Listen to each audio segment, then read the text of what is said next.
사실과 자유의 가치를 추구하는 이승만 TV의 시청자 여러분, 안녕하십니까? 이영훈의 한국사 교과서 비판 13번째 시간입니다. 1894년, 그러니까 지금부터 127년 전에 동학이라는 신흥 종교의 신도들을 중심으로 하여서 농민들이 무장봉기하였습니다. 흔히들 동학농민봉기라고 부르는데요. 교과서는 이를 가리켜 동학농민운동이라고 하고 있습니다. 또 어떤 연구자는 갑오농민전쟁이라고도 부르고 있습니다. 이 동학농민군은 그들이 전라도 53여 군현을 지배한 한 3, 4개월 동안의 기간에 토지개혁을 비롯한 급진적인 사회체제 개혁을 했다고 알려져 있습니다. 제가 지금 분석하고 있는 한국사 교과서는 패정개혁안 12개조라 해서 그것을 소개하고 있습니다. 그것이 역사적 사실인 것을 전제한 위에 그 역사적 의의를 강조하고 있습니다. 저는 오늘 그 문제를 살펴보도록 하겠습니다. 결론적으로 말해서 토지개혁을 포함한 패정개혁 12개조는 교과서가 소개할 만한 역사적 사실이 아니다. 좀 더 노골적으로 표현하면 소설과 같은 이야기다. 그와 같은 내용이 되겠습니다. 교과서가 동학농민운동에 대해서 그 역사적 의의를 어떻게 설명하고 있는지를 먼저 간단하게 요약해 드리겠습니다. 우리 역사상 최대 규모의 농민운동이었다. 안으로는 정치와 사회의 개혁을 이루고 밖으로는 외세의 침략, 특히 그 일본의 침략을 물리쳐 나라를 지키고자 하는 운동이었다. 동학농민군이 제기한 사회개혁의 요구는 곧이어 시행된 갑오개혁에 반영됨으로써 새로운 질서의 성립을, 그러니까 근대 국가, 국민국가와 근대 시민사회의 성립을 촉진하였다. 농민운동은 비록 실패하였지만 그 잔여 세력이 1896년 을미여병에 가담하여 항일운동의 토대를 마련하였고, 뒤이어 농민청은 활빈당운동, 1900년에서 1904년까지 있었던 활빈당의 무장민족운동에 적극 나서고, 을사늑약, 1905년 을사늑약 이후엔 치열한 항일 어병투쟁을 전개하였다. 나아가 일제강점기에 무장독립전쟁으로 개성되었다. 이렇게 교과서는 이야기를 하고 있습니다. 이전에도 몇 차례 말씀드렸습니다만은 현행 한국사 교과서는 반외세 민족운동, 그리고 반지배계급, 반봉건 민중운동, 반외세, 반봉건 민족 사관에 기본적으로 입각하고 있습니다. 이와 같은 사관으로 20세기 역사를 설명함에 있어서 그 실질적인 출발점을 동학농민운동에서 찾고 있다, 이렇게 이야기를 할 수 있습니다. 근데 이것은 단순히 이 역사학의 문제만은 아니고 오늘날 한국 현실 정치의 지형과도 밀접한 관련이 있다고 하겠습니다. 이른바 오늘날 한국의 그 집권 세력, 이른바 민주화 세력은 지난 20세기 역사를 민족 사관에 입각해서 이해를 하고 있는데요. 동학농민운동이 있었고, 그 전통을 이어받아서 어병전쟁이 있었고, 그리고 3.1운동이 있었고, 광주 학생운동이 있었고, 그리고 4.19 혁명이 있었고, 그리고 5.18 민주항쟁이 있었고, 그리고 60 민주화 투쟁이 있어서 드디어 오늘날과 같은 한국의 민주주의가 성립했다는 역사관을 정립하고 그것을 자기들의 정치 세력의 정통성으로서 강조를 하고 있습니다. 그런 점에서 교과서의 이 서술은 단순히 역사학적인 검토의 대상을 넘어서서 한국 현실 정치와도 관련된 매우 실천적인 문제이기도 하다라고 하겠습니다. 동학농민봉기가 어떻게 일어나고 종결이 됐는지는 다 잘 알기 때문에 긴 설명을 할 필요가 없습니다. 1894년 음력 1월 달에 고부에 밀란이 있었고, 전봉준이라는 사람에 의해서, 그 다음에는 그것이 잠시 쉬었다가 3월 달에 무장봉기라 해서 전라도 일대에 거도적인 농민군의 봉기가 있고, 4월 달에는 전주로 전라도의 도시를 점령을 하고 있습니다. 그러자 이를 막을 수 없는 조선 왕조는 청국군에게 원병을 요청했고, 청국군이 출동을 하자 일본군도 출동을 하고, 그렇게 해서 양국 군대가 전쟁을 벌이게 되는 게 이제 청일전쟁이죠. 이런 급박한 어떤 국제정세의 전개 때문에 농민군은 5월 달에 전주 화약 정부군과 일종의 타협을 하고 개혁의 약속을 체결하고 철수를 하고, 그리고 전라도 일대의 군 단위로 집강수라는 농민들의 자치정부를 세웁니다. 근데 한반도에 들어온 일본군은 경복궁을 점령을 하고, 그리고 친일 일본적인 정부를 세우죠. 가보 내각. 그리고 가보개혁이 실시가 됩니다. 이러한 상황에서 9월 달에 농민군이 재봉기를 하고 11월 달에 공주 우금치 전투에서 패배를 함으로써, 그리고 그해 12월 달에 봉기의 지도자 전봉준이 체포됨으로써 농민봉기가 끝을 맺게 되는데요. 이 농민봉기가 어떠한 성격으로 일어났느냐, 그 역사적 의의가 무엇인가 관련해서 가장 먼저 검토해야 될 것이 농민군 스스로가 발표한 봉기의 대의명분, 그리고 목적을 밝힌 그들의 선언문, 약속, 그것이 바로 가장 검토해야 될 1차적인 문헌입니다. 제가 지금 화면으로 소개하고 있는 것은 1894년 3월 달에 전봉준이 손화중, 김계남과 더불어 전라도 일원의 동학 교도와 농민군을 뭉쳐서 약 1만 명 가까운 농민군이 봉기를 할 때 발표한 포고문입니다. 격문 그러기도 하고요, 창의문 그러기도 하는데 전봉준이 직접 장문을 했습니다. 사람이 귀한 것은 인륜이 있기 때문이다. 군신부자는 인륜의 어뜸이다. 충과 효, 이게 인륜의 어뜸이다. 우리 임금은 어질고 현명하다. 그러나 신하들이 벼슬과 그리고 재물만 탐한 도둑질을 일삼하니 드디어 나라가 망하게 되었다. 우리가 비록 제야의 농촌에 하잘것없는 백성이지만, 유민이지만 군토를 먹고 군의를 입고 사는 자로서 군토란 말에 주목해 주시기 바랍니다. 이 나라의 땅은 임금의 땅이다, 이런 뜻입니다. 그러니까 왕토다, 이런 뜻입니다. 왕토를 갈아먹고 있는 사람으로서 어찌 국가의 멸망을 앉아서 보겠느냐. 이에 어려운 깃발을 들어서 보국 안민으로 사생을 같이 하기로 맹세하고 일어섰다. 보국 안민이란 것은 흔히 국가를 보필하고 이런 뜻입니다만, 당신은 국가라 하면 안 되고 이거는 왕입니다. 왕을 보좌하고 백성을 안정시킨 보국 안민의 큰 기치를 내걸고 죽음을 맹세하고 우리 함께 봉기한다. 그래서 여러 뜻을 같이 하는 분들은 참가하라 하는 이와 같은 그 무장 포고문입니다. 그리고 그 뒤에서는 바로 곧바로에서 4대 명의를 발표합니다. 농민군의 지도가 발표한 봉기의 명분과 목적을 4가지로 요약한 것이죠. 첫째는 사람을 죽이지 말고 남의 물건을 축내지 말라. 이거는 농민군의 내부 말하자면 군율을 밝힌 겁니다. 함부로 사람을 죽이지 말고 함부로 재물을, 무기를 들었다 해서 남의 재산을, 재물을 뺏지 마라 하는 그런 뜻입니다. 그 다음에는 충과 효를 함께 다하고 세상을 구하고 백성을 편안하게 하라. 충효, 인간의 근본 윤리죠. 이것을 함께 다하여서 제세안민, 세상을 구하고 이 어지럽고 망해가는 세상을 구하고 백성을 편안하게 한다. 그 다음에 일본 오랑캐를 쫓아내고 성인의 도를 맑고 깨끗하게 한다.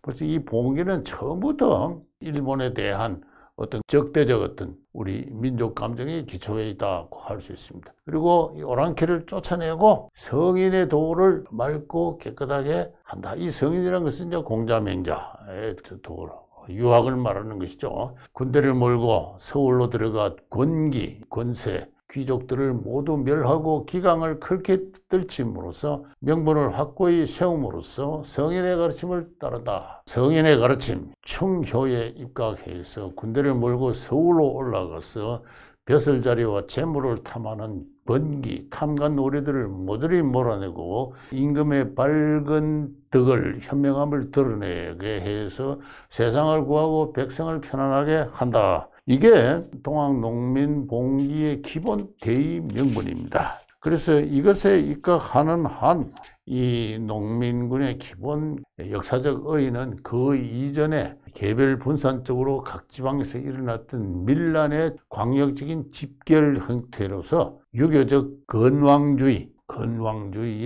입각해 있고, 그래서 급진적으로 사회체제나 국가체제를 개혁한다, 그런 생각과는 거리가 멀었습니다. 올바른 사회 질서, 국가 체제가 크게 허물어지고 혼탁해져서 나라가 망할 지경이 되었으니까 그 주범인 권기들을 몰아내고 임금의 덕을 밝혀서 충효, 일륜을 밝힘으로써 백성을 편안케 한다 하는 유교적 권황주의이다고 하겠습니다. 봉기를 일으킨 전봉주는 상당한 수준의 한학으로 훈련된 스스로 사로서의 자존의식이 강했던 인물로 판단이 됩니다. 그가 나중에 체포되고 재판을 받고 처형되기 전에 남긴 시가 두 편이 있습니다.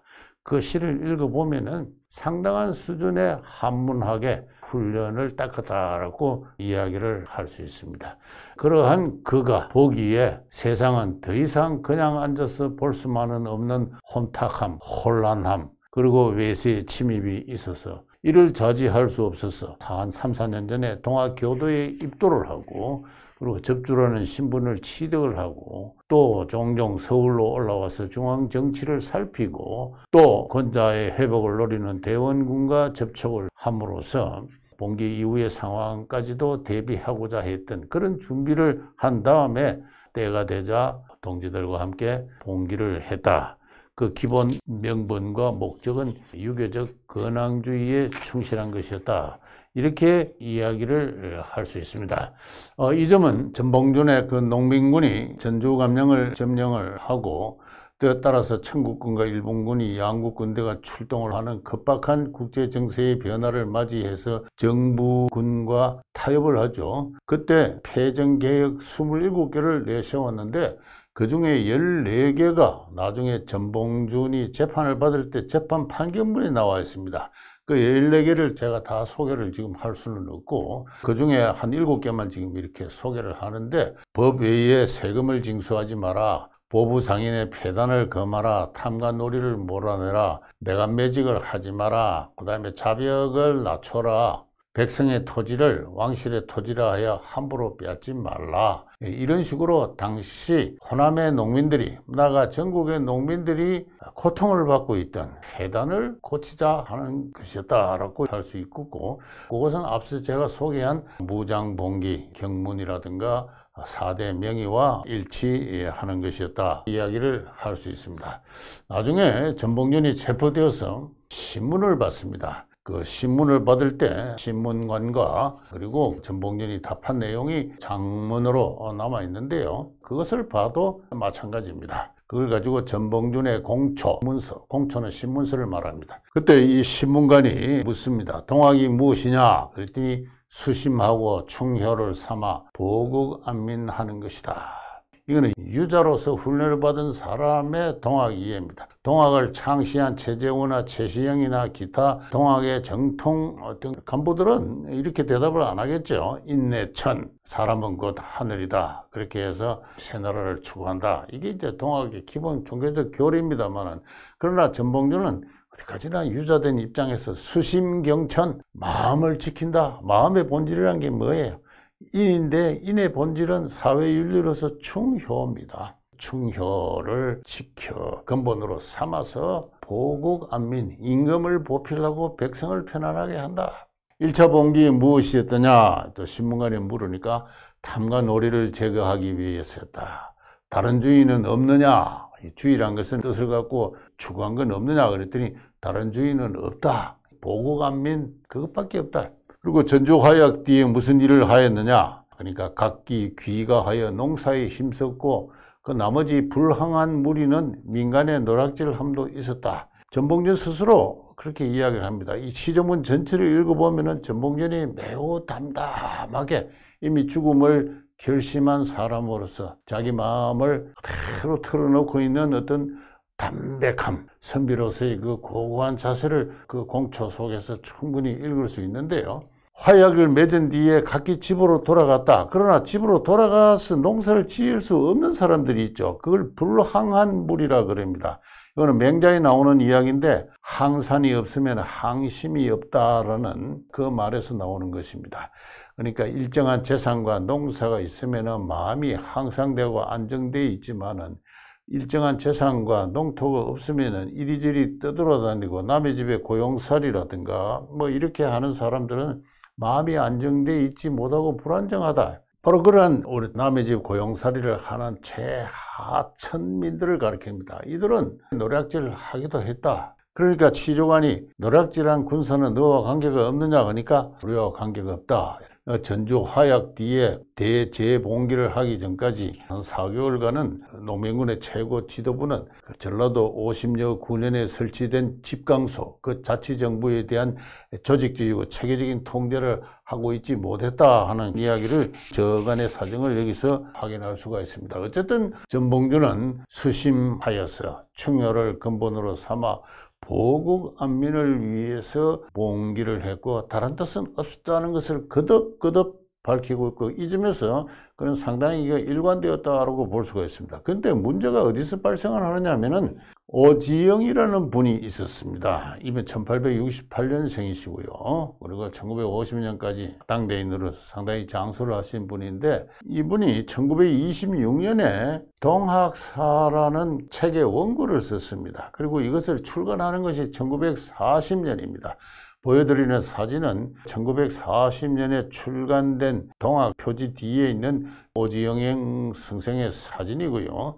그 다음에는 옆에 보여드리는 것은 표지가 아니고 내지입니다. 표지에는 그냥 동학사로만 되어 있는데 내지를 보면은 역사소설 동학사 이렇게 되어 있습니다.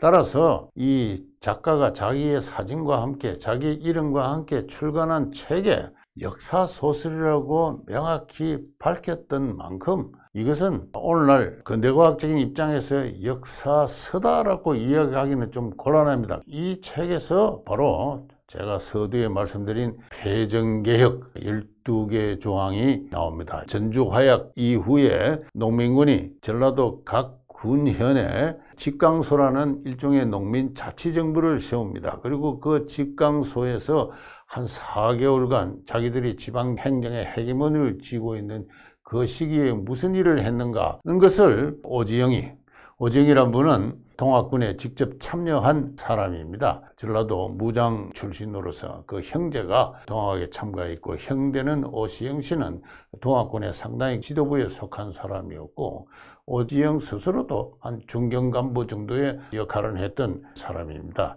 이 사람이 직접 현장에 있었기 때문에 자기가 보고 느낀 것을 32년 뒤에 그 원고로 쓴 거죠. 원고본이 지금 국사편찬위에 남아있는데 거기 보면은 12가지가 사람을 함부로 죽인 자는 벤다. 이거는 이제 농민군의 군율을 말하는 겁니다. 탄간오리는 뿌리 뺏는다. 횡포한 부호배는 음징한다. 유린과 양반배의 소굴을 토멸한다. 하층면의 군안을 불살한다. 종문서를 불지른다. 백정의 패랭이를 벗긴다. 무명잡세 혁파한다. 공사체를 무효로 한다. 외적과 연락하는 자는 벤다. 토지는 평균 분작한다. 농군의 두례법을 장려한다. 이것이 당시 오지영이가 집강서가 행한 정치의 큰 줄기다. 정강이다. 이렇게 해서 자기 원고에 소개한 것입니다. 이게 당시에 농민군의 각 군의 집강소의 체계적인 행정으로 행해졌느냐 또는 도 단위로 군 단위로 이와 같은 개혁이 행해졌느냐는 것은 바로 논쟁의 탐구의 핵심이 되는 것인데 오지영은 마치 이런 일이 행해졌던 것처럼 쓰고 있습니다. 그 중에 제가 붉은 글자로 표시한 것은 그 14년 뒤에 오지영이 자기의 원고본을 영창서관이라는 출판사를 통해서 출간을 합니다. 여기서는 앞서 소개한 3개의 빨간 글자로 표시된 정강이 빠지고 새롭게 3개 정강이 추가되었습니다. 동학교도와 정부는 원한을 싣고 협력한다 하게 추가되었고요. 청춘과부는 개가를 허락한다 하는 게 추가가 되었고 관리 채용은 문벌을 타파하고 인재를 등용한다 이게 추가되었습니다. 그래서 26년에선 원고본의 일부를 지우고 출간을 할 때 3개를 이제 추가를 했는데 이러한 작가의 자기적인 선택과 개정이 있었습니다. 그래서 이거는 어느 정도 쓴 사람의 자의가 작용한 것이다 하는 것을 알 수가 있는데 나중에 추가한 3개를 보면은 이거는 군 단위의 집강소가 할 일이 아닙니다. 특히 9번 관리의 채용은 문벌을 타파하고 인재를 등용한다. 이거는 중앙정부가 할 일이죠. 중앙정부가 전국적 차원에서 신분제를 폐지하고 문벌제를 폐지한다 하는 나중에 갑오개혁 때 선포되는 그 이야기입니다. 이거는 개별 소규모 군년 단위의 농민군이 해야 될 일과는 차원을 달리 하는 것이죠. 청춘과부는 개가를 허락한다도 마찬가지입니다. 청춘과부 개가가 사실상 금지된 것은 적어도 양반 사대부 집안에서나 그렇지 하천민으로 들어가면은 의외로 남녀간의 결혼은 자유로웠습니다. 저는 이것이 농민군의 개혁의 대상이 되었다. 하천민에 이르기까지 청춘과부의 개가가 엄격하게 금지되었다고 생각하기가 힘듭니다. 이런 걸 봐서 상당히 자의적으로 넣고 빼고 했다. 그야말로 소설적인 요소가 강하다. 그래서 일찍부터 연구자들은 이러한 임의적인 어떤 삭제와 추가를 통해 현상을 보면서 그래서 역사소설이라고 하는구나 라고 생각을 해왔던 것이 저간의 한편의 동향입니다. 이 오지영이 이 직강서 행령을 평가를 하기를 이상의 폐해를 모두 청산하는 바람에 소위 부자와 빈자, 양반 쌍놈, 적자와 서자 등 모든 차별 명색은 그림자도 보지 못하게 되었다. 이거는 원고본에 있는 것입니다. 나중에 출간본에서는 이 말이 빠지는데요. 그러면서 동학건이 부군을 함락하고 관장을 살해하고 군기 군량 왕세 군목을 거두고 부자의 정곡을 빼앗고 양반의 소굴을 짓밟고 말라기 사람 총 식칼까지 모두 거두어들인 것은 속이지 못할 사항이다. 직강서 시절에 노략질이라고 할 만한 현상이 있었던 것은 사실이다. 이렇게 이야기를 합니다. 어쨌든 양반과 쌍놈, 빈자와 부자, 적자와 서자의 차별이 사라졌다. 하천 농민이 집권한 그 4개월간 전라도 일대의 농촌이 그와 같은 분위기를 크게 떨친 것은 또 한 사실이라고 볼 수가 있겠습니다. 근데 이 오지영의 그 원고본을 쭉 읽다 보면 가장 소설다운 대목이 나오는데요. 그것은 전봉준이 신문을 받는 장면입니다. 신문을 받을 때 신문을 한 사람이 바로 박영호예요. 박영호가 어찌 너희 도당이 함부로 영업을 함락하고 군기를 빼앗고 관리를 죽이고 왕세를 사사로이 받고 양반 부자를 모조리 짓밟고 종문서를 불지르고 토지를 평균 분배하여 새나라를 도모하였느냐. 이렇게 박영호가 그 문초를 하니까 그 전봉준이 대답을 하기를 민중의 해악이 되는 탐관놀이를 베고 인민의 평등적 정치를 잡은 것이 뭐 잘못이냐. 사람으로 사람을 매매하여 귀천이 있게 하고 공토로서 사토를 만들어 빈부가 있게 하는 것, 이것을 고치자 함이 무엇이 잘못이냐. 악정부를 고쳐 선정부를 만들고자 함이 무엇이 잘못이냐. 이렇게 전봉준이 항거합니다. 물론 이건 소설이죠. 소설이기 때문에 이제 이렇게 오지영이 마음대로 이렇게 쓴 겁니다만 나중에 출간할 때는 이 박영호가 그냥 법관으로 이렇게 익명화 처리가 됩니다만 전봉준의 대답은 거의 그대로 들어갑니다.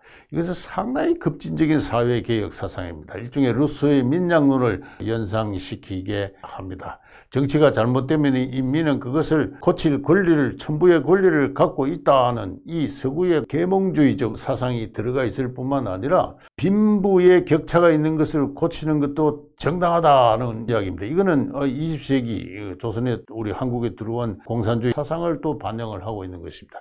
1926년 단계가 되면은 이 오지영은 만주에서 고려혁명당에 가입해서 독립운동에 잠시 종사하기도 했는데요.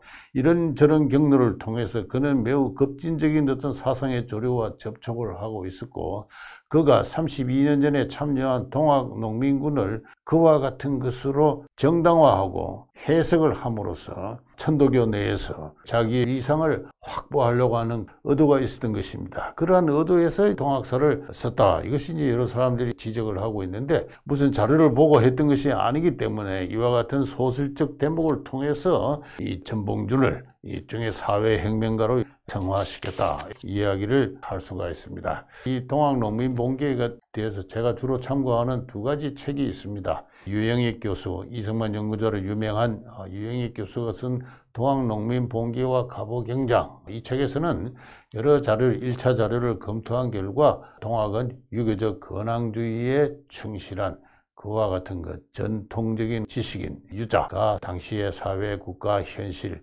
국가적 위기에 대응해서 일어난 보수적 운동이었다 이렇게 평가하고 있는가 하면은, 옆에 있는 책은 농민전쟁 100주년을 맞이해서 지난 1994년에서 96년 사이에 한국역사연구회라는 단체가 연구 역량을 총동원해서 몇 권의 책을 편찬을 했는데요. 여기에 참가한 그 연구자들이 오늘날 한국사학계의 중진을 형성하고 있습니다. 이 사람들도 오지영의 동학사를 분석을 한 결과, 이것은 자기 자신의 동학군 참여의 경력을 강조함으로써 천도교 혁신운동에 종사하는 자신의 지위를 강화할 의도에서 쓰여진 것이고, 구체적인 역사적 사실과는 상당한 괴리가 있다, 이제 이러한 결론을 내리고, 전주화약 이후에 12개조 폐쟁개혁안을 역사적 사실로 인정하고 있지 않습니다. 학계의 한편의 동향이 이와 같을진데, 가장 넓은 보검들을 보이고 있는 제가 지금 검토하는 미래엔 한국사 교과서가 이 폐쟁개혁안을 마치 역사적 사실인 것처럼 학생들에게 소개하고, 거기에다가 대단히 중요한 역사적 의의까지 부여한 것은 상당한 문제가 있다고 저는 생각을 합니다. 여기서 제가 마지막으로 한 가지 지적하고 이야기를 끝맺을 것은, 바로 조금 전에 전봉준의 신문서에 나오는 내용인데요. 바로 토지 평균 분배의 문제입니다. 오지영은 토지는 평균되게 분작할 것, 폐쟁개혁안에 그걸 포함시켰는데, 이걸 두고 박영호라는 소설상의 어떤 치조관이 어찌 함부로 토지를 평균 분배하여 새 나라를 도모하였느냐 이렇게 물었을 때 전봉준이 뭐라고 대답했느냐 하는 문제입니다. 바로 이 전봉준의 대답은 오지영의 생각인 것이죠. 오지영의 생각이 전봉준의 입을 통해서 나타난 해당 부분이 뭐냐 하면은, 공토로서 사토를 만들어 빈부가 있게 하였다, 이걸 고치자 하는 것이 무엇이 잘못이냐. 이것은 전혀 새로운 사상이 아닙니다. 조선 500년을 관철한 이른바 전국의 토지는 왕유다, 왕토다 하는 이 왕토주의의 이념이 여기서 표현된 것입니다. 오지영은 스스로 유교적 소양을 갖춘 사람으로서 전국의 토지를 공토로서 인식을 했고, 이게 사유지, 사사로운 개인의 재산으로 바뀜으로써 빈부의 격차가 발생한 것에 대해서 분노하는 감정을 이렇게 표현했던 것이죠. 사실 그 점에서는 이 소설상의 전봉준이 아니라 실제 인물 전봉준도 마찬가지였습니다. 전봉준이 무장봉기 때 모르겠습니까? 군토를 먹고 있는 사람으로서, 그러니까 왕의 토지를 갈아먹고 있는 사람으로서 가만히 앉아서 세상이 망하는 것을 볼 수 없다고 그랬죠.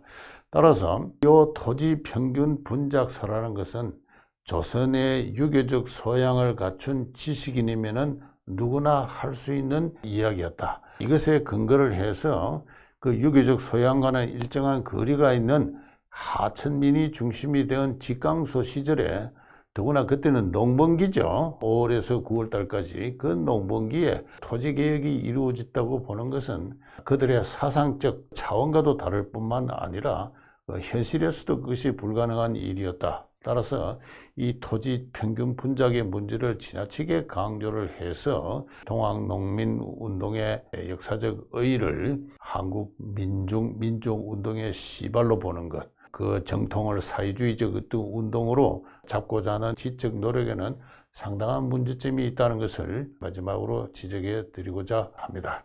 예, 이상 오랜 시간 경청해 주셔서 대단히 감사합니다.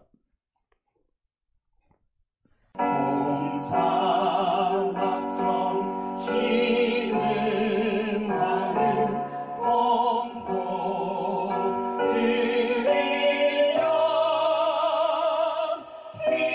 희망을 잃지